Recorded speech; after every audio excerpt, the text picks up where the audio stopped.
নমস্কার। ১০,৩২৩ এটা শুধু সংখ্যা নয়, এর সাথে জড়িয়ে আছে হাজারো মানুষের ইমোশন, বেদনা, রাজনৈতিক পালাবদল, অন্তঃকলহ, বিচার বিভাগের দীর্ঘসূত্রিতা। আজকের দিনে ২০২৫ সালে দাঁড়িয়ে ১০,৩২৩ অবস্থা কী, এই বিষয়ে বিশদ জানব ১০,৩২৩ অন্যতম একজন শিক্ষক, যিনি ১০,৩২৩ যে আন্দোলনকে লিড করেছিলেন, সেই বিজয় কৃষ্ণ সাহার সাথে। নমস্কার, নমস্কার। কেমন আছেন? কেমন আছেন শব্দটা বললে তো বলতেই হয় ভালো আছি, এটা সামাজিকতা। কিন্তু বর্তমান পরিস্থিতির নিরিখে সত্যি কি আমরা ভালো আছি, সেই প্রশ্নটা আমরা যখন রাস্তায়, বাজারে, সেই জায়গায় আমাদের পরিচিত লোকের সঙ্গে দেখা হয়, আমাদেরকে জিজ্ঞেস করে যে কেমন আছি, তো যথাযথ বলতেই হয় ভালোই আছি। তো ভালো থাকাটা যে সেই ধরনের ভালো থাকা না, সেটা যিনি জিজ্ঞেস করছেন উনিও জানেন। আর সামাজিকভাবে যারা আমাদের আশেপাশে আছেন, আমরা কি অবস্থায় দিন কাটাচ্ছি সেটা সবাই জানেন। জানেন না বললে ভুল। আর অনেকেই আছেন হয়তোবা জেনেও না জানার একটা পরিস্থিতি তৈরি করে বেরিয়ে যান, সেটা অন্য বিষয়।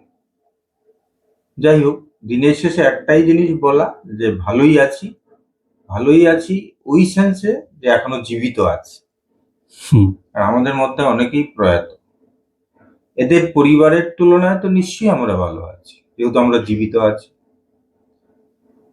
হয়তোবা কেউ বা কাহারা অপেক্ষা করছেন আমরা যদি আরো মরে যাই, একটা সময় গিয়ে যদি এই ১০,৩২৩ যে শব্দটা, এই সংখ্যাটা, যদি শূন্যে নেমে যায়, তাহলে তার এদের মধ্যে কেউ এই কথাগুলো বলবে না। মিডিয়া বলুন, অন্য কোথাও বলুন, রাস্তায় বলুন, এই শব্দটা তো আর বলার কেউ থাকবে না। তো এমনও সমাজে লোক আছে যারা চাইছেন হয়তোবা এই সংখ্যাটাই মুছে যাক, এই সংখ্যার যে মানুষগুলো সেগুলো সবাই মরে যাক।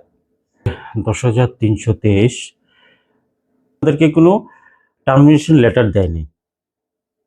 না, এখন অব্দি আমরা পাইনি। কিন্তু এক্স্যাক্টলি আমি আগে যখন প্রণবদেবের সাথে কথা বলছিলাম, তখন বলছিল ২০২০ সাল থেকে এই ঘটনাটা। আজকে ৫ বছর তো হয়ে গেল। দেখুন, ২০২০ সালের যখন ৩১শে মার্চ আমাদেরকে বের করা হয়, তখন রাজ্যের সমস্ত স্কুলগুলো বন্ধ ছিল। কারণ কি, করোনার পরিস্থিতিতে সমস্ত স্কুলগুলো বন্ধ ছিল।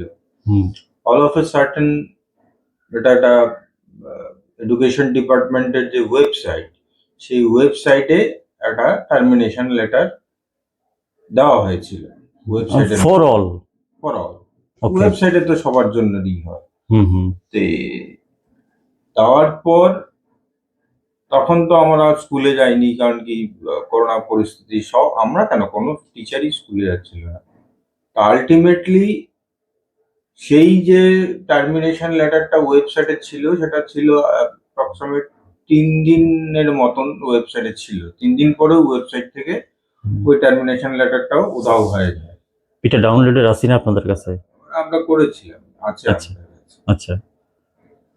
তো যাই হোক, আলটিমেটলি এডুকেশন ডিপার্টমেন্ট যদি টার্মিনেট করার বিষয়ই থাকতো, তাহলে ওই ওয়েবসাইট থেকে এটাকে উধাও করার কোনো প্রয়োজন ছিল না। এক, দ্বিতীয় কথা, আমরা যেহেতু একটা সরকারি চাকরি করতাম, আমাদের একটা সার্ভিস বুক ছিল। ওই সার্ভিস বুকে আমাদের একটা পার্মানেন্ট অ্যাড্রেস দেওয়া ছিল। যদি ওই সময় করোনা পরিস্থিতিতে আমাদেরকে বের করারই হতো, সেক্ষেত্রে বাই পোস্টে চিঠি পাঠিয়ে দিতে পারতো ডিপার্টমেন্ট। বাই পোস্টে যদি আমার অ্যাপয়েন্টমেন্ট লেটারটা আমার বাড়িতে আসতে পারে, অফার লেটারটা আমার বাড়িতে আসতে পারে, তাহলে আমার টার্মিনেশন লেটারটা কেন যাবে না আমার বাড়িতে? তো যাই হোক, ডিপার্টমেন্ট বলছে আমাকে টার্মিনেট করেছে। বলছে কিন্তু লিখিত না। লিখিত না, তো বললাম তো, আমরা তো এখন অব্দি কাগজ নেই আমার কাছে। আপনি আমার কাছে যদি কালকে বা আজকেই বলুন না যে আপনার টার্মিনেশন লেটারটা আপনি নিয়ে আসুন, তো আমার যখন অ্যাপয়েন্টমেন্ট লেটারটা এসেছিল আমার নামে তো এসেছিল যে বিজয় কৃষ্ণ সাহা তোমাকে এই গ্রাজুয়েট টিচার হিসেবে যেটা ছিল তো। হুম, এবার আমাকে ওটা টার্মিনেট করতে হলে বিজয় কৃষ্ণ সাহা তোমাকে এই গ্রাউন্ডে আমরা টার্মিনেট করলাম, সে সুপ্রিম কোর্ট বলুন, হাইকোর্ট বলুন, যেই গ্রাউন্ডই ওরা দেখাচ্ছে সেই গ্রাউন্ডে বলে তো আমাকে টার্মিনেট করবে, বাইন্ডিং তো আমাকে একটা টার্মিনেশন দিতে হবে, কারণ আমি বাইন্ডিং অ্যাপয়েন্টমেন্ট লেটার নিয়ে জয়েন করেছিলাম। হুম, অবশ্যই। এখন অবধি আমার কাছে কোনো ধরনের কাগজ নেই অ্যাজ অন টুডে। আমাকে চাকরি থেকে বের করেছে 2020 সালের 31শে মার্চ, এখন 2025 সালের নভেম্বর মাস শেষ হতে চলছে। প্রশ্নটা হচ্ছে এগুলো কে করছে? ডিপার্টমেন্টের আমলারাই তো করছে, হুম, ডাইরেক্টরের নির্দেশ ছাড়া তো কোনো কিছু হচ্ছে না। এবার ডাইরেক্টর কার কথায় করছেন সেটা আমার জেনে লাভ নেই। হুম, আইনের দরজায় কিন্তু ডাইরেক্টর ধরা, হুম, ফাঁসলে কিন্তু উনি ফাঁসবেন। হুম, মিনিস্টারের কোনো মানে সিগনেচারে কিন্তু কোনো টিচারের চাকরি হয় না, হুম। সিগনেচারটা থাকে কিন্তু ডাইরেক্টর মহোদয়ের। এবার আমাকে একটা সরকারি দপ্তর থেকে আপনি বের করে দিচ্ছেন, আমাকে কোনো কাগজ দেবেন না, সেটা হতে পারে না। তো হুম। ভারতবর্ষের মধ্যে একটা নজিরবিহীন ঘটনা ত্রিপুরা রাজ্যের শিক্ষা দপ্তর করে যাচ্ছে। আমি একটা জিনিস জানতে চাইছি, আপনি যে 10,323 সর্বসাকুল্যে এখন কতজন আছে, মানে লামসাম? এক্সাক্ট তো বলা বড় দায়, কারণ কিছু টেটে পেয়ে গেছেন, কিছু ওই জেআরবিটি টিআরবিটি বলে অ্যাপ্রক্সিমেট এখনো আমার যতটুকু এসে হুম, 8,500-এর মতন, 8,500-8,500-এর মতন লোক এখনো আছেন যারা কোনোভাবেই কোনো কিছু ব্যবস্থা বা সরকারি চাকরিতে জয়েন করেননি। ওকে। যে হুম, 10,323 সংক্রান্ত বিভিন্ন জাজমেন্ট গুলো আমি দেখেছি। হুম, তো লাস্ট যে কেসটা ছিল হুম, তাতে কয়েকটা কেসই ট্যাগ করা ছিল। তো কেসটার হেয়ারিং শেষ হয়েছে প্রায় আড়াই মাস পর। প্রায় আড়াই মাস পর উনি একটা জাজমেন্ট দিয়েছেন, সেটাকে 2.5 মাস? প্রায় আড়াই মাস ওকে। আহ, উনি একটা জাজমেন্ট দিয়েছেন, ডিসমিস করেছেন। হুম, তো জাজমেন্টটা আমি পড়ছিলাম, পড়াতে দেখলাম এর আগের যে কেসগুলো আমরা করেছিলাম সেক্ষেত্রে অনেকগুলো জাজমেন্ট আছে এর আগেও। জাস্টিস সঞ্জয় করলের একটা জাজমেন্ট আছে, লাস্ট একটা ট্রিপল বেঞ্চের একটা জাজমেন্ট আছে, আরো বেশ কিছু কেসের জাজমেন্ট আছে। রিসেন্ট উনি একটা জাজমেন্ট দিলেন সিঙ্গেল বেঞ্চে। এখন প্রশ্ন হচ্ছে, একটা কেসকে ডিসমিস করার জন্য উনি আড়াই মাস সময় নিলেন। তো যে বিষয়গুলো তুললেন সেই বিষয়গুলো নিয়ে নিশ্চয়ই পরবর্তীতে হয়তোবা যারা কেসটা করেছিলেন তারা আপার বেঞ্চে যাবেন বা হুম। সুপ্রিম কোর্ট সুপ্রিম এদের কোর্ট কাছে যাবেন। খোলা আছে, রাস্তা খোলা আছে, যেতেই পারে। তো প্রশ্ন হচ্ছে 10,323-এর কোনো বিষয়বস্তু যখন ত্রিপুরা হাইকোর্টে যায়, আমরা বিভিন্নভাবেই আমাদের মানে অ্যাডভোকেটদের মুখে বলুন বা বিভিন্ন আহ, যারা কর্মী আছেন হাইকোর্টের, এরা আনঅফিসিয়ালি, অফিসিয়ালি তো বলবেন না কেউ, নো, নো। আনঅফিসিয়ালি বলেই থাকেন যে 10,323-এর কোনো কেস হাইকোর্টে আসলে কোর্টটা জানি কেমন হয়। হুম, এই বিষয়টা নিয়ে সবাই একটু চুপ থাকতেই পছন্দ করেন। প্রশ্নটা হচ্ছে কি, কারণটা কি? হুম, আমরা তো বুক ফুলিয়ে বলছি যে জাস্টিস দীপক গুপ্তা এবং জাস্টিস এস সি দাস যে জাজমেন্টটা 2014 সালে দিয়েছিল, সেই জাজমেন্টটা সম্বন্ধে আমাদের কোনো কমপ্লেন তো নেই। হুম, আমরা বারবার যে কথাটা বলার চেষ্টা করছি যে ওই যে জাজমেন্টটা, ওই জাজমেন্টটাকে মিস ইন্টারপ্রেট করা হয়েছে। আচ্ছা। মিস ইন্টারপ্রেট করে যে সংখ্যক লোককে বার করার কথা বলেছিল তার চেয়ে অনেক অনেক বেশি, মানে সমস্ত গ্রুপটাকেই বাদ করে দিয়েছে। তো নিশ্চয়ই মিনিস্টার তো আর বাদ করেননি, কে করেছে? আধিকারিকরা করেছেন। কোন একটা জাজমেন্ট যখন হাইকোর্ট থেকে বেরোবে, সেটা প্রথম কোথায় যাবে? ল ডিপার্টমেন্টে যাবে, ত্রিপুরা সরকারের ল ডিপার্টমেন্টে যাবে, বা এডুকেশন ডিপার্টমেন্টের ল ডিপার্টমেন্ট হয়ে মেইন ল ডিপার্টমেন্টে যাবে। হুম, তৎকালীন সময়ে দাতা মোহন জমাতিয়া ছিলেন ল সেক্রেটারি। হুম, এবার উনি নিশ্চয়ই কোনো একটা সাজেশন দিয়েছিলেন তৎকালীন সময় সরকারকে বা এডুকেশন ডিপার্টমেন্টকে। সেই মূলেই যদি আধিকারিকরা এই কাজগুলো করে থাকেন, তাহলে শাস্তি তো পেতে হবে, আজ না হয় কাল।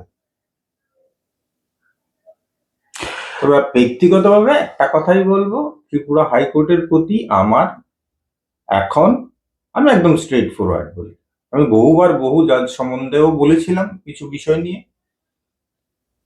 যে ত্রিপুরা হাইকোর্ট সম্পর্কে সময় নষ্ট করেছো, আর গভর্নমেন্ট যে তোমার সময় নষ্ট করে দিয়েছে, এই কাগজগুলো জমা করতে যে সময় নষ্ট করেছে গভর্নমেন্ট, তো গভর্নমেন্টের ক্ষেত্রে কি পানিশমেন্ট? তাহলে কি কোর্ট কি মানে ইম্পার্শিয়াল না পার্শিয়াল? কোর্টের কাছে একটা রক্ষা কবচ থাকে যে কেউ কোর্টের বিরুদ্ধে কথা বলতে পারে না, আমরা সেগুলো বিচার। ভেঙে গেছে, সেগুলো আমাদের সুপ্রিম কোর্টের চিফ জাস্টিস বলেই দিয়েছেন, হুম, জাজদের বিরুদ্ধে আপনি বলতে পারবেন। তর্কের খাতিরে ধরলাম আপনার কেসে মেরিট আছে, আপনি শুনলো না, আপনি কি করতে পারবেন? হয় আপনি ফার্দার পিটিশন দিতে পারবেন, নয় সুপ্রিম কোর্টে যাবেন, পয়সা খরচা, টাইম খরচা, এভরিথিং, এন্ড এরপরে আলটিমেটলি জাস্টিস কোন জায়গায়?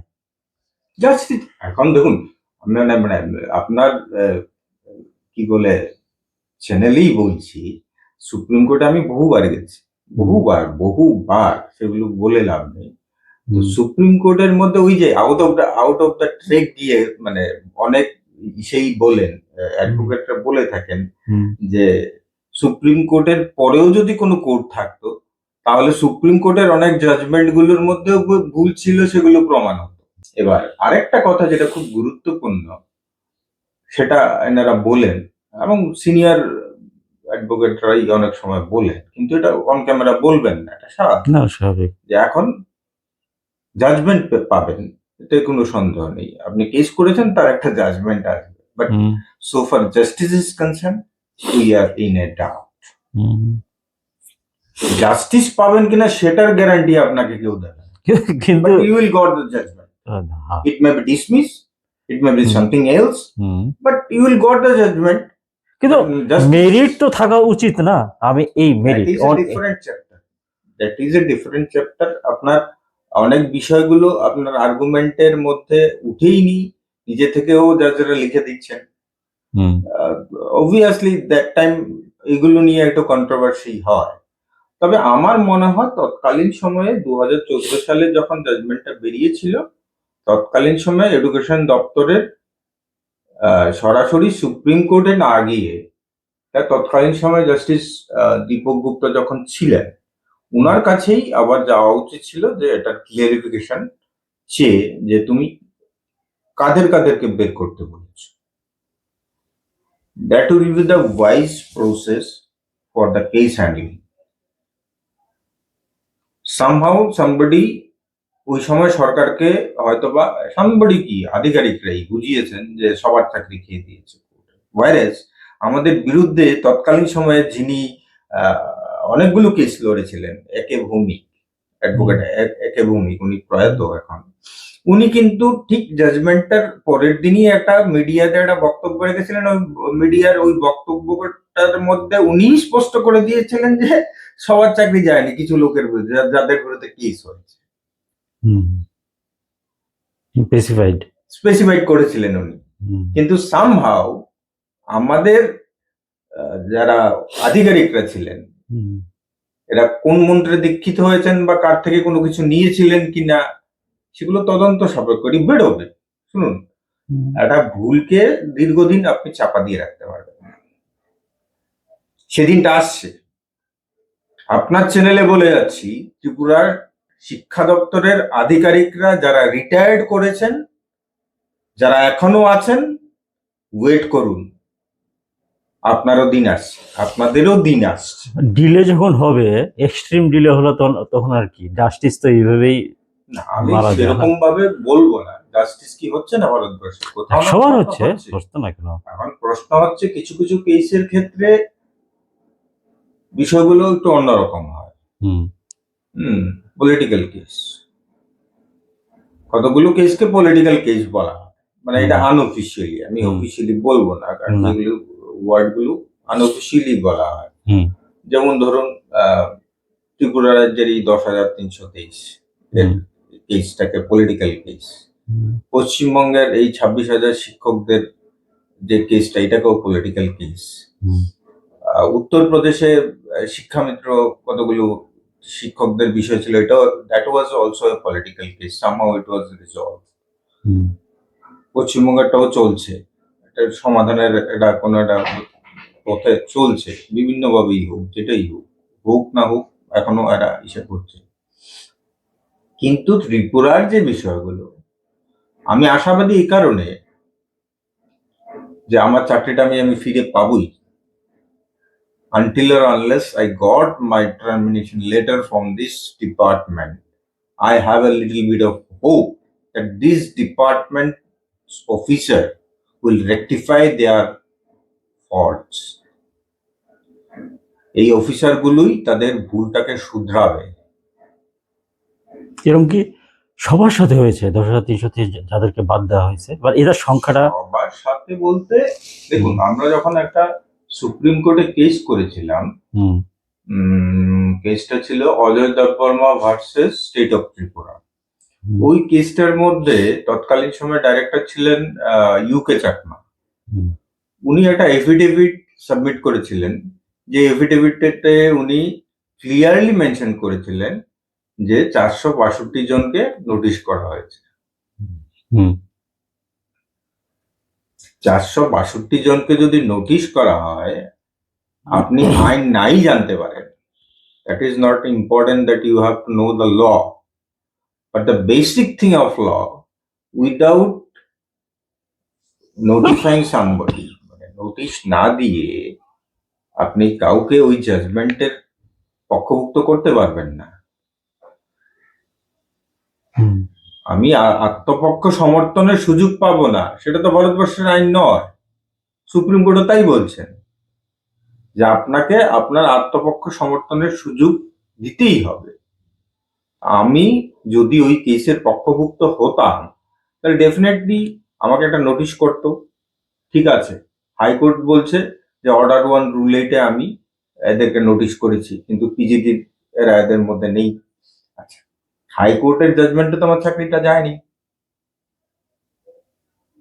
2014 সালের জাজমেন্টে কিন্তু আমার চাকরি যায়নি। হুম 2014 সালের জাজমেন্টটাকে চ্যালেঞ্জ করেছিল তৎকালীন বামফ্রন্ট সরকার, কোথায়? সুপ্রিম কোর্টে। হুম সেই জাজমেন্টটা বেরিয়েছিল 2017 সালে। হুম এবার 14 সাল থেকে 17 সালের মধ্যে যে হ্যারিং গুলো হচ্ছিল সুপ্রিম কোর্টে, সে সময় সুপ্রিম কোর্টও কিন্তু আবার নোটিশ করেছিল। হুম হাইকোর্ট থেকে অন্তত পক্ষে সুপ্রিম কোর্ট তো কিছু বেশি জানেন, নাহলে আপার কোর্ট হলো কি করে? এবার সুপ্রিম কোর্ট কাদের নোটিশ করেছিলেন? সুপ্রিম কোর্ট কিন্তু ইন্ডিভিজুয়ালি, মানে আপনার বাড়িতে চিঠি দিয়ে বাই পোস্টে কাগজ পাঠিয়েছিলেন এই 462 জনকে।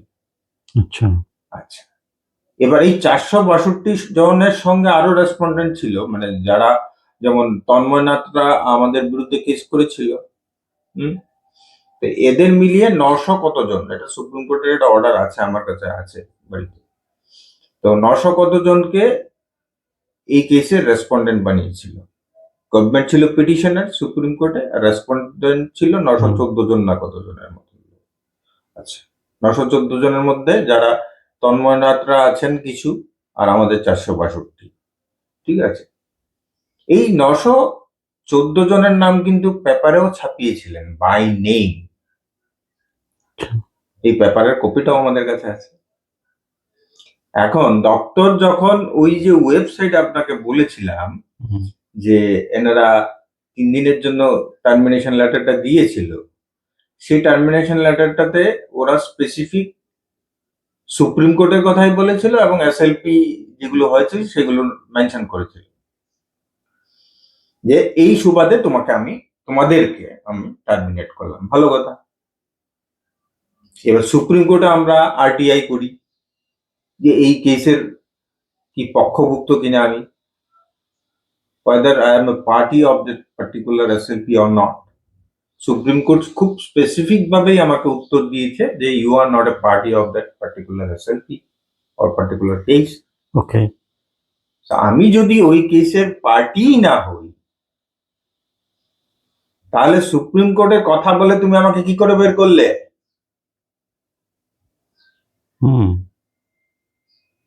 এখন যদি ইউকে চাকমা বলে যে আমাকে মন্ত্রী বলে দিয়েছে তাই আমি বের করে দিয়েছে, তা বাবা তো হবে না। এই বলা বলির গল্পটা সুপ্রিম কোর্টে গিয়ে বলতে হবে তোমাকে। এখন যে কেসটা আমাদের সুপ্রিম কোর্টে চলছে, এই বলা বলির গল্পটা এই আধিকারিকদের বিরুদ্ধে আমরা করে দিয়েছি। আচ্ছা। যা বলার তুমি সুপ্রিম কোর্টে গিয়ে বলো। বা এখন যিনি ডাইরেক্টর আছেন উনি যদি বলেন যে না সবাইকে নোটিশ করা হয়েছে, তাহলে তো দুজন ডাইরেক্টরই ধরা খাবেন। কে সত্যি, ইউকে চাকমা না এনসি শর্মা?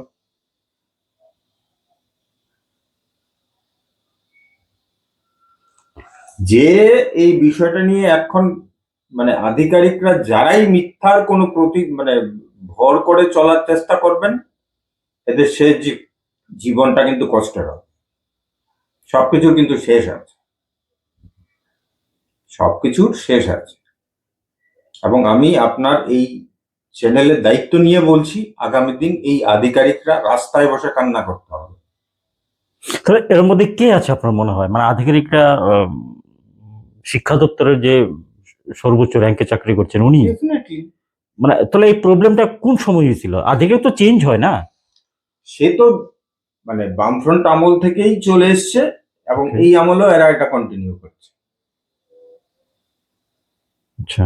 এই আমলেও এরা কন্টিনিউ করছে। আমাদের কাছে এমন কিছু তথ্য চলে এসছে, বিভিন্ন আইএস, বিভিন্ন হেডমাস্টার হেডমিস্ট্রেসরা এরকম কিছু তথ্য আমাদেরকে দিয়েছে। এবার কিন্তু সবাই লেজে গোবরে লাগবে। বিশেষ যদি কিছু বলেন। এগুলো কেসের বিষয়, এই মুহূর্তে আমরা কিছু বলতে চাই না, আপনার মিডিয়াতে বলবো না। আচ্ছা ঠিক আছে, তো আমি একটা জিনিস জানতে চাইছি যে আপনারা মূল বেসিক পয়েন্ট কি কেসের? বেসিক তো আমরা যেটা প্রথম, এই কেসটা কিন্তু অনেকদিন ধরে চলছে। সুপ্রিম কোর্ট, তারপর আবার সুপ্রিম কোর্ট, তারপর আবার হাইকোর্ট, তারপর আবার সুপ্রিম কোর্ট। গত 5 বছরে টার্মিনেশনের পর না? এটা টার্মিনেশনের পরে আরো কেস হয়েছিল, কিন্তু এই কেসটা পার্টিকুলারলি এই কেসটা কিন্তু আমরা প্রথম সুপ্রিম কোর্টে করেছিলাম। সুপ্রিম কোর্ট বলেছিল যে ঠিক আছে, তোমার এই বিষয়টা তুমি হাইকোর্টের সামনেও তুলতে পারো বা সুপ্রিম কোর্টের সামনেও তুলতে পারো। তো আমরা আবার সুপ্রিম কোর্টের কাছে যাই। সুপ্রিম কোর্ট তখন আমাকে শোনার পর বলে যে ঠিক আছে, তোমার এই বিষয়টা আমি শুনলাম, তুমি বিষয়টাকে একটু হাইকোর্টে আবার যাও, তোমাকে লিবার্টি দিয়ে দিচ্ছি। সে সময় আমরা লিবার্টি নিয়ে হাইকোর্টে আসি। হাইকোর্টে তখন আবার ট্রিপল বেঞ্চটা বসে যায়। ওই প্রণব দেবের একটা কেসে ট্রিপল বেঞ্চের এটা চলছিল। ওই সময় ওই ট্রিপল বেঞ্চের কারণে আমাদের কেসটাকে সেভাবে শোনাই হয়নি। আমরা যে কোয়ারিজ গুলো ছিল সেগুলো শুনেই হয়নি।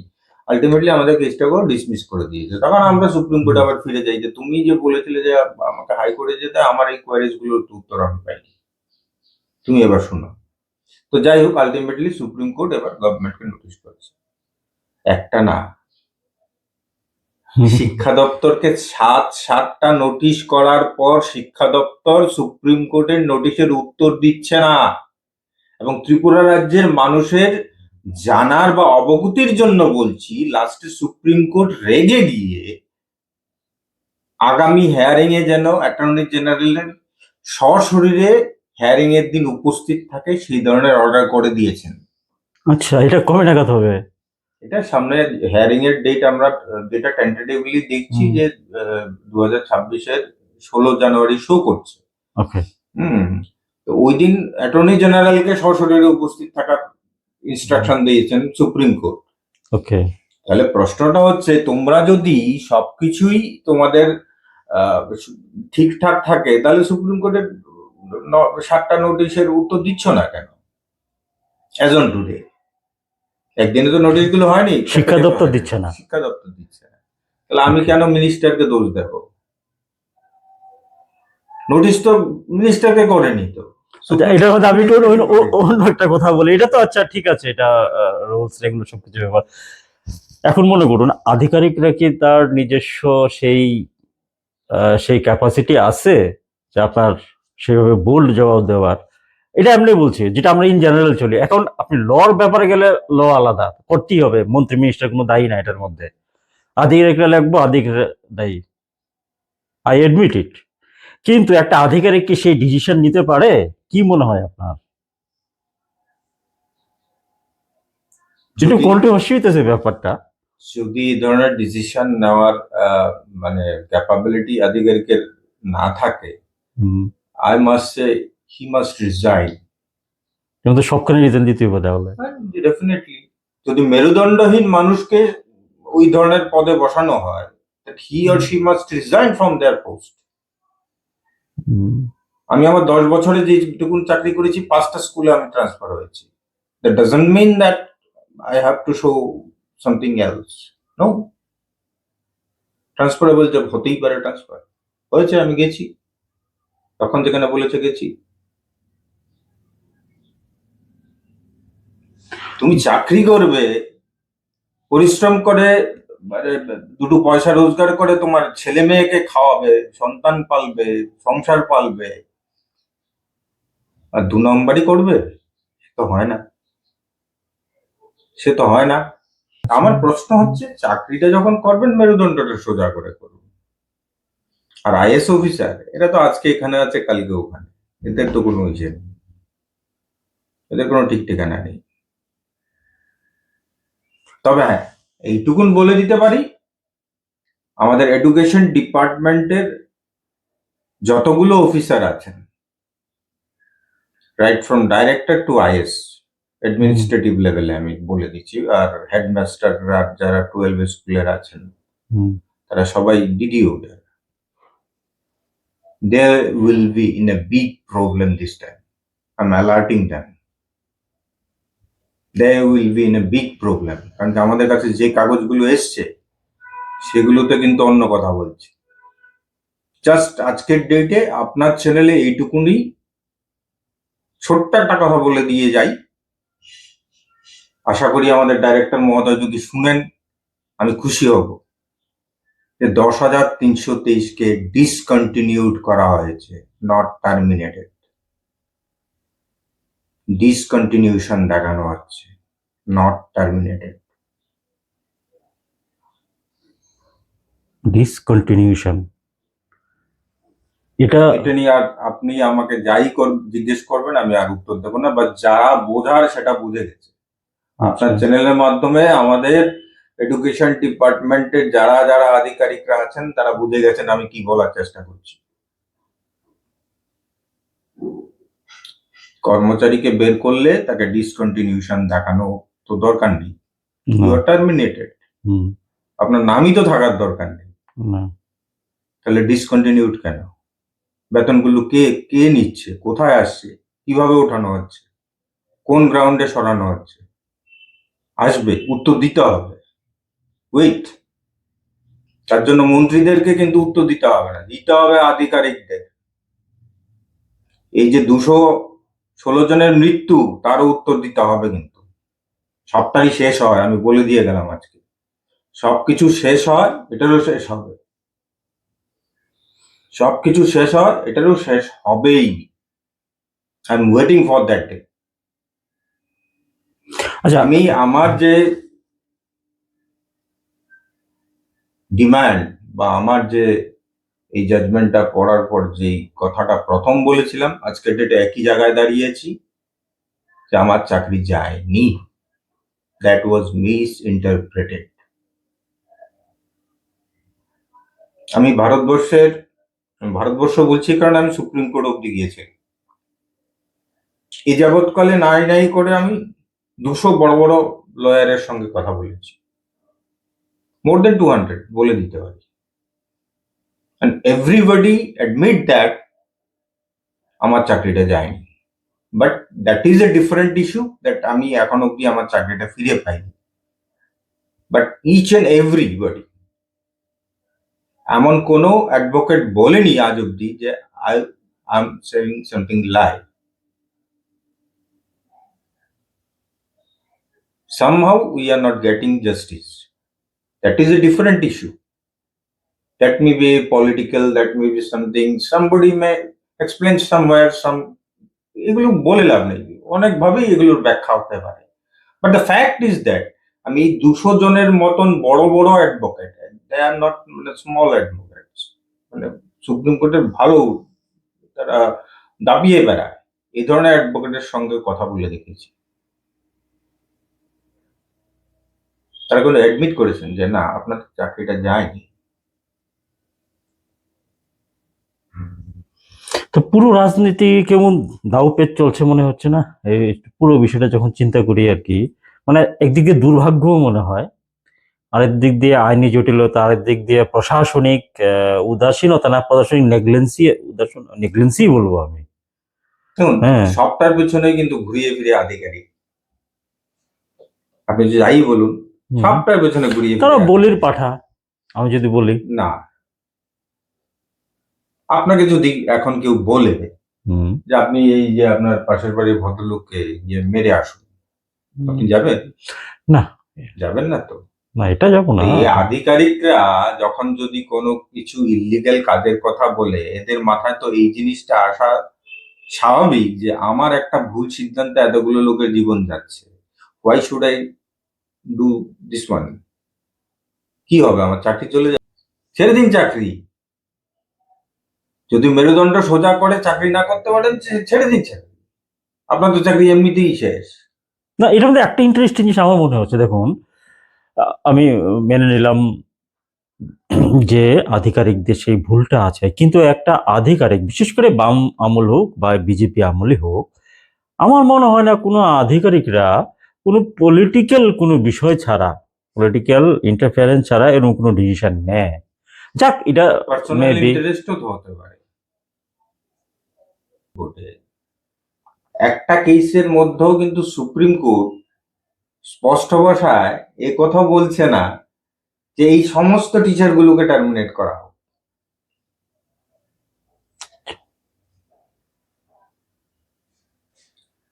এই যে বিষয়গুলো, তাহলে তো সুপ্রিম কোর্ট ক্লিয়ার কাট বলেই দিতে পারে যে এদের সবাইকে টার্মিনেট করে দাও। সুপ্রিম কোর্টের কোনো জাজমেন্টের জিনিসটি নাই লেখা। 10,330 শব্দটাই তো কোনো জাজমেন্টে নেই। কিন্তু এটা রিসেন্টলি এগুলো যেগুলো হাইকোর্ট থেকে বেরোচ্ছে, এগুলোকে আমি জাজমেন্ট হিসেবে ধরি না, এগুলোকে আমি জাজমেন্ট হিসেবে ধরছি না। মেইন যে জাজমেন্ট গুলো আর কি, সেগুলোর মধ্যে জাস্টিস দীপক গুপ্তার জাজমেন্ট, জাস্টিস চন্দ্র কোরলের জাজমেন্ট বলুন, তারপর আপনার সুপ্রিম কোর্টের যে Ajay Debbarma versus state of Tripura, এরপরও আরো বেশ কিছু কেস ছিল। সমস্ত কেসগুলোর মধ্যে কোথাও তো এই কথাগুলো গভর্নমেন্ট তো বলছে গিয়ে, আমরাও বলছি যে আমাদেরকে টার্মিনেট করে দিয়েছে। তো যদি সেটাই হতো তাহলে সুপ্রিম কোর্ট তো ক্লিয়ার কাট বলেই দিত যে এদেরকে টার্মিনেট করা হয়েছে, ঠিক আছে, জাস্টিফাইড। তো বলছেন না, ক্লিয়ার কাট ডাইরেকশন দিচ্ছে না তো, ডিলে হচ্ছে। দিলে তো it's a system.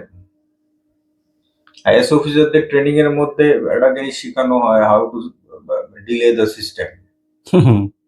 So it's a part of system. So we are not worried. We will wait. This time we will wait. আমরা ওয়েট করব। গভর্নমেন্ট যদি সময় চেয়েছে ভালো কথা, give them. But this time they have to answer it. They have to answer it. আধিকারিকরাই সবকিছু করছে। আমি জানি না মিনিস্টাররা কি বলছেন, কি করছেন, কি ইনস্ট্রাকশন দিচ্ছেন, that is immaterial for me. I know only the director. এর মধ্যে হতে পারে ওদের ফেড আপ করে দাও কাহাতক টানবে। এটা প্রচুর বড় নাম্বার। Will wait. ওই যে বললাম, যদি শূন্য হয়ে যায় তাহলে তো আর প্রশ্ন নেই, বাট আনটিল একজনও যদি থাকে, সেই লড়াই চালিয়ে যাবে। লড়াই কি কেবল মারপিট এগুলো? নো। লড়াই ইজ এ ডিফারেন্ট, বিভিন্ন ধরনের লড়াই হতে পারে। আচ্ছা, ওভারঅল কতগুলো কেস, মানে বিশেষ করে যখন আপনাদের টার্মিনেশন পর, সো কল টার্মিনেশন আমি বলি, এটার পর কতগুলো কেস সুপ্রিম কোর্টে গেছে এবং থ্রো হাইকোর্টও গেল, আবার হাইকোর্ট থেকে আবার সুপ্রিম কোর্ট গেল? অ্যাপ্রক্সিমেট 10-12টা কেস আছে যেটাগুলো মানে এখন অব্দি হয়ে গেছে, মানে হাইকোর্ট সুপ্রিম কোর্ট মিলে। হুম। তো কোথাও কিন্তু আই মাস্ট সে, মানে সুপ্রিম, আরে হাইকোর্টের বিষয়টা ছেড়ে দিলাম, সুপ্রিম কোর্টের কোথাও এই ধরনের কোনো জাজমেন্টই এখন অব্দি দেয়নি যে সবাইকে টার্মিনেট করেছে ঠিক আছে, বা এই সংখ্যাটাকে টার্মিনেট করা হোক, এই কথাটাও বলেনি। তাহলে এখন মোস্ট ভাইটাল কেস কয়টা আছে এই মুহূর্তে? এখন যেটা আছে সুপ্রিম কোর্টে, সেটাতে তো 3টে কেস ট্যাগ করা আছে, 3টে মানে সেপারেট ইসে, আর একটা কেসের মধ্যে 7টা কেস আছে, মানে আগে করে করে 7জন লোক পিটিশনার হয়েছে এটার মধ্যে সেপারেট টোটাল। একটা কেসের মধ্যে 1700 পিটিশনার আছে, আরেকটা কেসেও বেশ কিছু পিটিশনার, প্রায় 1000-এর উপর আছে। তো অ্যাপ্রক্সিমেট প্রায় 1000-3 মতন পিটিশনার সুপ্রিম কোর্টের ওই কেসটার মধ্যে আছে।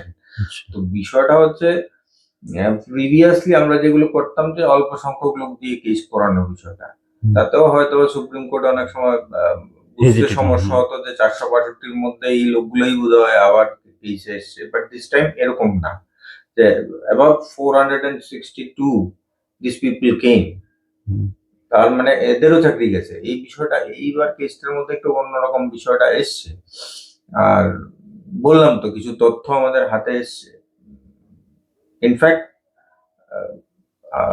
আমাদের বলতে দ্বিধা নেই, জিরানিয়ার দিকে একজন শিক্ষকের বেতন ঢুকেছিল অ্যাকাউন্টে। তো ইফ যদি মানে গভর্নমেন্ট টার্মিনেট করে দিত, তার বিষয়বস্তুগুলো তো ডিলিট হয়ে থাকতো, কিন্তু সামহাও এটা ট্রেজারি থেকে ওর অ্যাকাউন্টে টাকা গেছেন, পরবর্তীতে কি করে ম্যানেজ করেছেন সেটাই জানি না। বাট এই জিনিসগুলো তো আমাদের দপ্তরে আছে না এখন, আমাদের নাম, আমাদের বেনিফিশিয়ারি কোড, এমপ্লয়ি কোড, এগুলো অ্যালাইভ, এভরিথিং ইজ অ্যালাইভ। তো প্রশ্ন হচ্ছে, দপ্তরের আধিকারিকরা যারা মানে এই চক্রগুলোর সঙ্গে জড়িয়ে আছেন, আমি আপনার মাধ্যমে অ্যালার্ট করে দিচ্ছি যে everyday is not Sunday, Monday will come. আজকে যারা সানডে এর আনন্দ নিচ্ছেন, নিন, সংখ্যাটা কিন্তু 10,320, মানে একটা বিশাল বড় সংখ্যা। এমন যেন না হয় যে আপনার সন্তানাদিরা রাস্তায় বেরোচ্ছেন আর পেছন থেকে ডাকছেন যে ওই যে ডাইরেক্টর যিনি এতগুলো লোকের জীবন নষ্ট করেছে, ওনার মেয়ে যাচ্ছে, ওনার ছেলে যাচ্ছে। আপনার পাপের বোঝাটা যেন আপনার ছেলে মেয়েকে বইতে না হয়, সাবধান হয়ে যান, দিন আসছে। এখন 10,323, মানে আপনারা বিভিন্ন প্ল্যাটফর্মে মানে ফাইট করছেন, মানে আইনি ফাইটই যেটা বলছি আর কি, আপনাদের মধ্যে কিছুটা অনৈক্য আছে মানে 10,323-এর মধ্যে? অস্বীকার করে তো লাভ নেই, ডেফিনেটলি আছে, কিন্তু তাতে অনৈক্য থাকলেও যে আপনাকে আটকে রাখবে সেরকম বিষয় নেই, না, আমরা এগিয়ে যাচ্ছি। সেটা তো নেই। একটা শ্রেণী আছে যারা বলছেন যে কেইসে আমরা বিশ্বাস করি না। তো ওরা কি পজিশনে আছে এখন? না না, ওরা যে পজিশনে, তার পজিশন তো সবারই একই। একই, কিন্তু but they they may be politically biased, I must say, because আমি বেশ কিছু পলিটিক্যাল পার্টির তরফ থেকে এই কথাটা শুনেছিলাম যে আমরা আইনে বিশ্বাস করি না, আবার ওই পলিটিক্যাল পার্টির লোকেরাই আবার এখন শুনছি ওই 13,000 পোস্ট নিয়ে কি সব চেষ্টা ফেষ্টা করবেন। তো that is a different issue. একসময় দেখা গেছে যে 10,323 একটা অংশকে বিজেপির দিকে প্রচন্ড ভাবে, আগেও মানে যখন নির্বাচনী সময়, বাঁচার জন্য যে যেতেই পারে, এটা বাঁচার জন্য বিজেপির কাছে গিয়েছিলেন, কারণ কি বিজেপি সেরকম আশ্বস্ত করেছিলেন বলেই গিয়েছেন, তাতে আমি দোষ বলে কোনো না, আমি দোষ দিচ্ছি না। আমি ব্যক্তিগতভাবে আমি মনে করি না। কোনো ব্যক্তি যদি মনে করেন যে হ্যাঁ বিজেপি আমাকে আশ্বস্ত করেছে, সুতরাং আমি বিজেপির কাছে যাব, বিজেপি আমাকে চাকরিটা 100 বার যেতেই পারে, তার পেটের তাগিদে সে গেছে, তাতে কোনো দোষ নেই। না, দোষ নেই, ঠিক আছে। কিন্তু কিন্তু যদি কোনো পলিটিক্যাল পার্টির নির্দেশে এই ডিভাইড এন্ড রুলটাকে অ্যাপ্লাই করার জন্য তোমাকে ডিপ্লয়েড করা হয়েছে, that is A punishable offence. ওটা কে আর করবে? এটা তো আছে হবে- সব পলিটিক্যাল পার্টি, হুম, কোন পলিটিক্যাল পার্টি খুশি হবে 10,323-এর? এখন অব্দি তো সেই ধরনের কোনো বক্তব্য আমি দেখিনি। পুরোনো চাকরিটা পেলে খুশি হবে? নো। পুরোনো চাকরিটা যদি আমরা ফিরে পাই, সিপিএম কি বলবে? তাদের ভুল ছিল আমাদেরকে বের করে দেওয়া। কংগ্রেসের তরফ সেম প্রবলেম, কংগ্রেস এটার বিরোধিতা করেছিল এবং তারা যখন আমাদের চাকরিটা চলে যায়, ডেফিনেটলি তাদের একটা জয় হয়েছিল আমি বলবো আইনি দিক দিয়ে। They were happy. এখন যদি আমি চাকরিটা পেয়ে যাই, তাহলে তাদের ওই বিষয়টা নষ্ট হয়ে যাবে। বিজেপি যারা এতদিন বলছিল যে আমরা যতটুকু চেষ্টা করার করেছি, হুম, আমরা 2 বছরের এক্সটেনশন এনেছি, এই এনেছি সে এনেছি, ঠিক আছে, হুম, এখন আর আমাদের কিছু করার নেই। হুম। তাহলে তাদের ক্ষেত্রে এটা ভুল প্রমাণিত হবে যে না, আমরা ঠিক। তো not a single political party, they are in a favor of us with this demand that আমরা পুরনো চাকরিটা ফিরে পাই। আচ্ছা, এটার মধ্যে অনেক আদিবাসী ছেলে মেয়েরাও ছিল না চাকরিতে? মোটামুটি সংখ্যাটা কত হতে পারে? 3300, থ্রি হ্যাঁ, thousand three hundred tribe peoples, tribe teachers. Also sufferer. আমরা প্রদ্যুৎ কিশোরের সঙ্গেও দেখা করেছিলাম hmm, hmm, with this regards that ট্রাইবেলদের মধ্যেও তো 3300-র মতন ভিকটিম আছে এই জায়গায়। আপনি যদি একটু বিষয়টাকে নিয়ে রাজ্য সরকারের সঙ্গে একটু কথাবার্তা বলে। কথাবার্তা বলেন। যাই হোক, উনি একটা আইনি প্রতিশ্রুতি দিয়েছিলেন যে উনি এই করবেন সেই করবেন। উনি গোটা কয়েক লোককে নিয়ে সুপ্রিম কোর্টের কপিল সিব্বলের সঙ্গে দেখা করিয়েছেন, কি করিয়েছেন সেগুলো ইম্যাটেরিয়াল। এগুলো আচ্ছা। মানে কোনো যুক্তিযুক্ত কথা আমার মনে হয় না। উনি আজকের ডেটে দাঁড়িয়ে বলছেন যে মানে ট্রাইবদেরকে ইউনাইটেড করার চেষ্টা করছেন। whereas এবং শিক্ষা একটা জাতিকে অগ্রগতির দিকে নিয়ে যায়। হুম, আশা করি প্রদ্যুৎ কিশোর মহোদয় উনি বুঝতে পারবেন। তা আপনার ট্রাইবেলদের মধ্যে 3300 লোকের চাকরি হয়েছিল। They may be a first generation learner. হুম, অনেকেই আছে ফার্স্ট জেনারেশন লার্নার। ওদের পরিবারের আগের যারা ছিলেন তারা হয়তোবা পড়াশোনার সঙ্গে কোনো জড়িতই ছিলেন না। এখন ওদের পরিবার থেকে কেউ একজন পড়াশোনা করে ওই চাকরিটা পেয়েছিলেন শিক্ষকতায়। কারণ একটা জাতিকে উন্নত করতে হলে তাকে শিক্ষিত করতে হবে। দ্য বেসিক মানে যে জিনিসটা, আশা করি প্রদ্যুৎ কিশোর মহোদয় সেটা বোঝেন। যদি সেটা বোঝেনি, তাহলে এই ইস্যুটাকে আপনি কেন কেন্দ্রীয় মিনিস্টার বলুন, রাজ্য সরকার বলুন, এই বিষয়টাকে তুলছেন না যে আপনার এই জনজাতিদের মধ্যে 3300 লোক যারা চাকরি পেয়েছিল আজকে অসহায় অবস্থায় আছে এবং ফার্স্ট জেনারেশন লার্নারও এদের মধ্যে অধিকাংশই। তাদের এই যে জাতিগত একটা ডেভেলপমেন্ট শিক্ষার মাধ্যমে, সেই জিনিসটাকে কেন হাত দিচ্ছেন না? আপনি ইউনাইটেড করার কথা বলছেন, আপনি অনেক কিছুই বলছেন, ভালো কথা, সেটা আপনার দৃষ্টিভঙ্গিতে আপনি করুন। পলিটিক্স আপনার করার অধিকার আছে, সেটা আপনি করছেন, করুন, আমার তাতে কোনো বলার নেই। But the thing is that আমি বলছি না বাকি 7,500-এর কথা, আমি বলছি ওই 3300 লোকের কথা।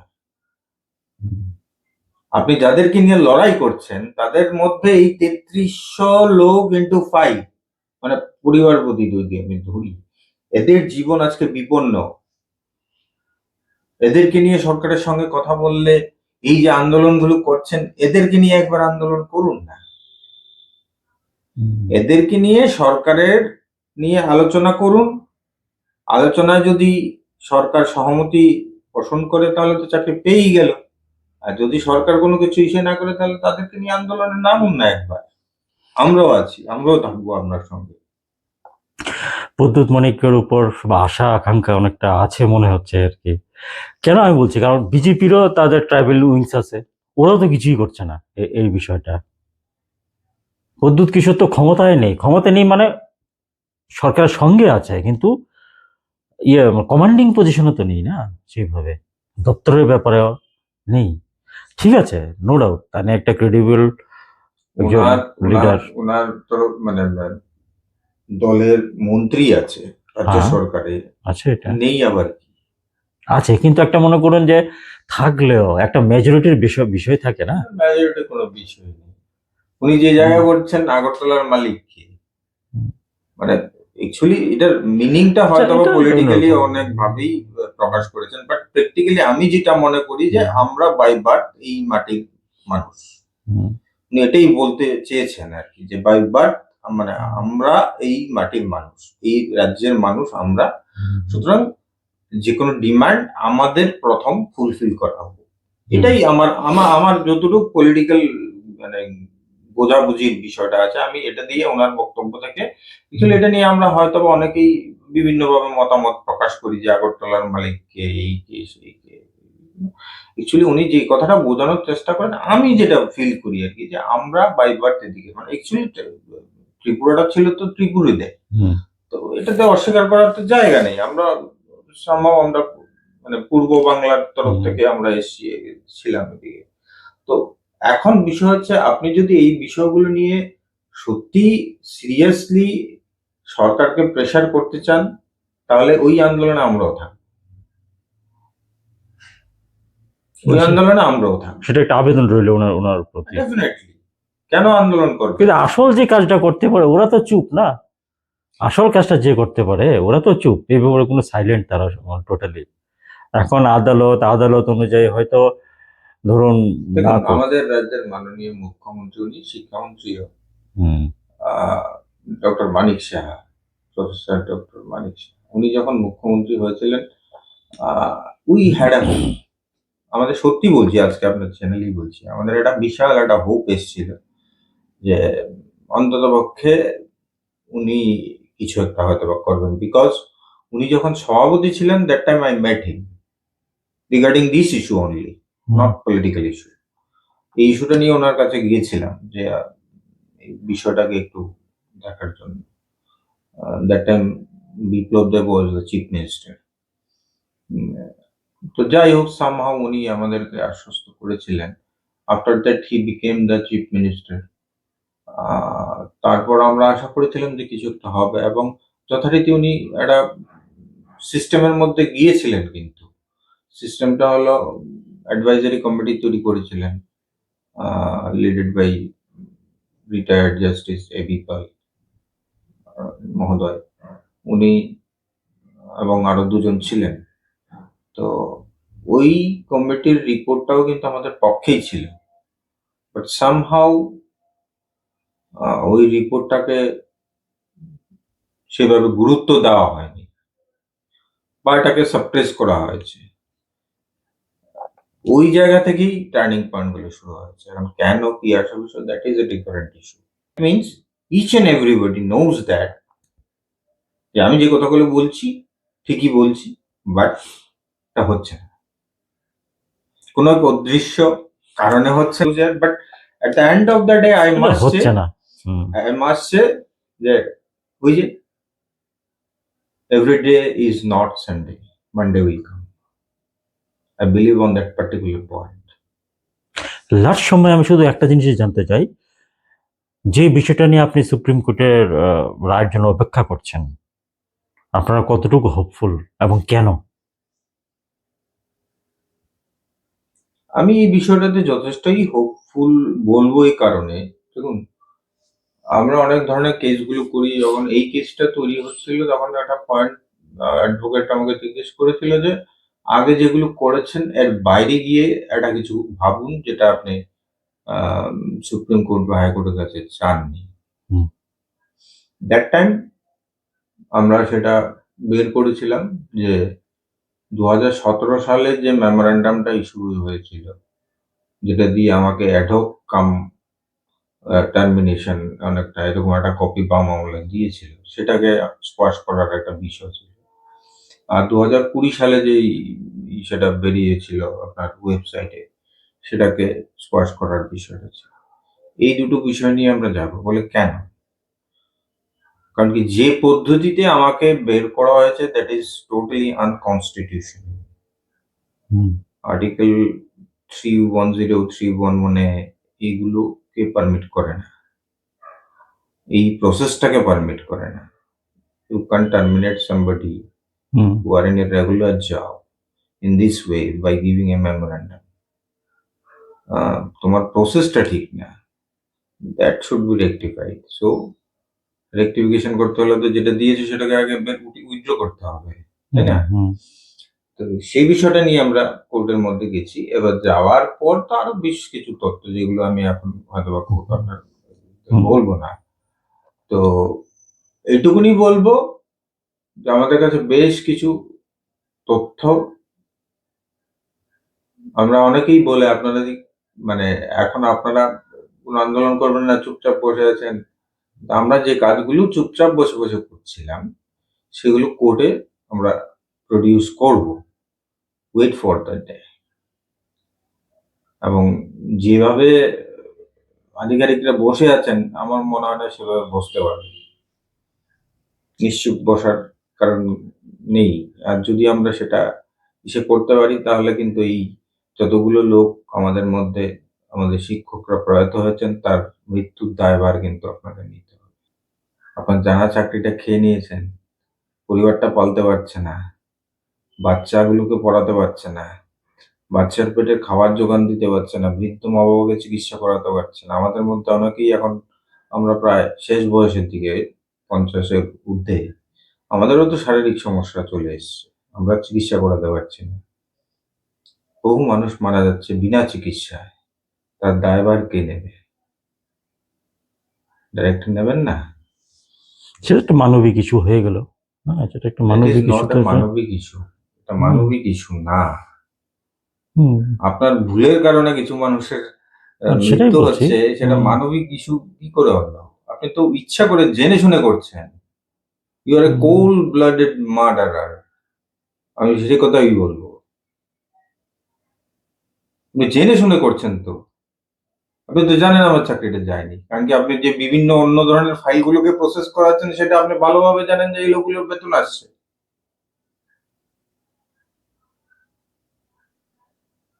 আপনি যদি জানেন এই লোকগুলোর বেতন আসছে, 200-300 বেতন আসছে? ডেফিনেটলি ডেফিনেটলি আসছে। শিওর আপনি? নাহলে কি করে বেতন হবে? বেতন হলো কি করে? জিরানিয়া, আমি তো বললাম, একটা এক্সাম্পল দিলাম, আরো আছে, আমি বলবো না এখন।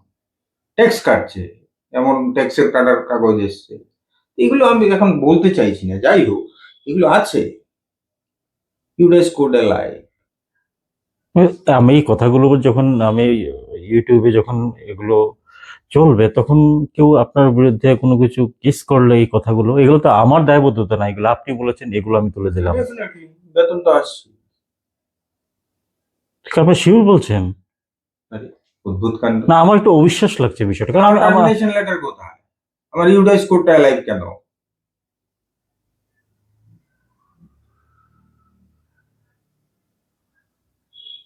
আমি যদি টার্মিনেট হয়ে যেতাম, এজিতে আমাকে কি দেখানো হয়েছে? রিটায়ার্ড। আমি এজি যে জেনারেল ইসে কমিশনার যিনি আছেন, রিটায়ার্ড, আপনার বয়সী উনি রিটায়ার্ড কি মানে হ্যাঁ, তো সেলফ মানে সেটাই তো, রিটায়ার্ড? এজির কাগজেই লেখা আছে আমাকে রিটায়ার্ড দেখানো হয়েছে। তো আমি ওনাকে জিজ্ঞেস করলাম, এগুলো আছে আপনার কাছে? হ্যাঁ, তো if I am retired employee as per your paper, then where is my তাহলে আপনাদের পেনশন পেনশন? পেনশন হইতেছে? না সেটাই তো বললাম। না না, আমি যেটা জানতে আমার কাছে আমি যতটা। তো ওনাকে প্রশ্নটা করলাম, you said that I am retired employee in your paper, এজির থেকে যে কাগজটা দিয়েছে সেটাতে লেখা আছে আমি রিটায়ার্ড এমপ্লয়ি। তাহলে আমি যদি রিটায়ার্ড এমপ্লয়ি, এজি থেকে কাগজ পেয়েছেন আপনি? আমাদের কাছে কাগজ আছে, আপনাকে আচ্ছা তথ্য দিয়ে আমি বলছি তো, আমি বিনা আচ্ছা। তথ্যে তো আমি বলছি না। আমার ওকে। কাছে আছে, আমার না, আমার হুম, কলিকেরই আছে। আচ্ছা। ওনার যখন জিপিএফ টা সেটেলমেন্ট হয়েছে, ওনার সেটেলমেন্টের মধ্যে লেখা আছে রিটায়ার্ড এমপ্লয়ি। যদি ওনার জিপিএফ কখন সেটেলমেন্ট হয়? রিটায়ার্ড হলেই তো হয়, আর না হলে হুম, বিভিন্ন টার্মিনেশনের কেসে হয়, definitely. But that time you must mention the terminated or something else. But এই জায়গায় লেখা আছে আপনি রিটায়ার্ড এমপ্লয়ি। আপনি যদি রিটায়ার্ড এমপ্লয়ি হন, আমি কমিশনার সাহেবকে জিজ্ঞেস করেছিলাম, if I am a retired employee then where is my pension? I don't know. You don't know. তারপর যখন डिटेल से बोललाम, बोले যে 3 महीने हुआ मैं जॉइन किया, मुझे कुछ नहीं मालूम है, पता करना पड़ेगा क्या है। আমার কাছে ব্যাপক ঘোটালা মনে হচ্ছে একটু পুরো বিষয়টা। ইনফ্যাক্ট 10 বছর চাকরি করলেই পেনশন পাওয়া যায়। তো 10 বছর থেকে আমাদের কিছু একটা কম আছে, কয়েকটা মাস কম আছে, তাতেও তো পেনশন দিতে পারে, কোনো অসুবিধা নেই। যদি সেরকমও হয়তো পেনশনও চালু করতে পারতো। তো বিষয়টা না, বিষয় এগুলো তো পরের বিষয়, এগুলো করে আসছে আমরা। কিন্তু এখন এটা তো গভর্নমেন্টকে প্রুভ করতে হবে, গভর্নমেন্ট বলতে আপনার এডুকেশন ডিপার্টমেন্টকে প্রুভ করতে হবে যে আমি এই জাজমেন্টের মধ্যে আছি। Now the situation is like that, Okay. as you have terminated me, so you have to prove me that I am involved in that particular case. তোমাকে প্রুভ করতে হবে। একদিকে তুমি বলছো 462 জনকে নোটিশ করেছি সুপ্রিম কোর্টে এফিডেভিট দিয়ে, এবার সুপ্রিম কোর্টকে গিয়ে গিয়ে বলো আমি কি করে আছি। মোটামুটি প্রায় 8,500-এর মতো এখনো আছে। আশা করি আপনার আপনার ন্যায্য অধিকার ফিরে পান এবং বিশ্বাস করি যে সঠিক বিচার আপনারা পাইবেন। এটা আমার শুভেচ্ছাও রইল। যদিও শুনতে আমার খারাপ লাগছে, অনেক বিষয় আমি জানতামই না, জেনে আমার কাছে একটু অবাকই লাগছে। সুরাহা হোক, এটাই আমি চাই। নমস্কার। ধন্যবাদ।